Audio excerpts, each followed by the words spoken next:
Kevin Kiambao kasama ang NBA players, pakitang gilas sa mga NBA scouts. Tara, kwentuhan!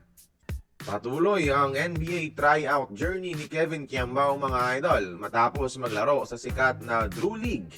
Yung pinaglaruan dati ng mga NBA superstars. Naglaro siya sa isang private NBA scrimmage sa Las Vegas, Nevada kung saan ginaganap ang NBA Summer League ngayon.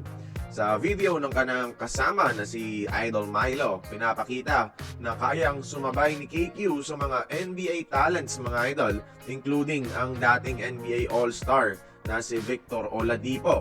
Yung event nga pala ay tinatawag nilang NBA Pro Day, so purely for NBA talents talaga.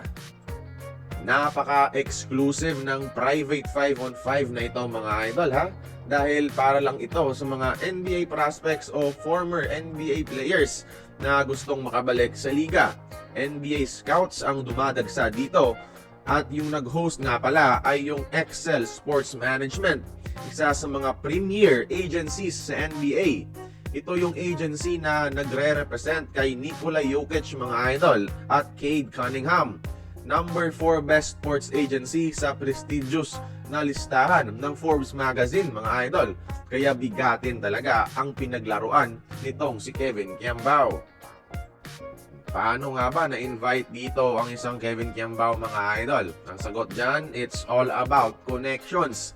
Si Pinoy coach sa Amerika na si Patrick Tanshoco may connection sa sikat na NBA trainer na si Drew Hanlen na nakasama na rin ni Kevin ng ilang araw ang nakaraan mga idol.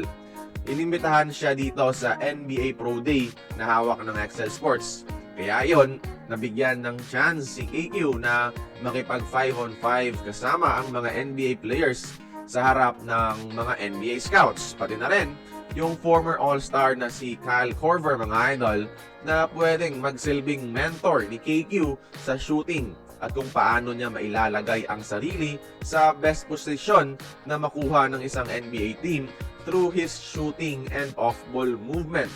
Ito yung dapat gawin ni KQ mga idol.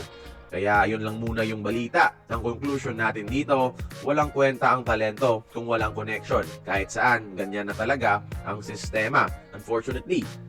So mga idol, nga pala, live tayo ng strong group na laban ha, dito sa ating channel o sa isa nating backup channel na Hopeworms. So kita-kits sa mga laban ng strong group.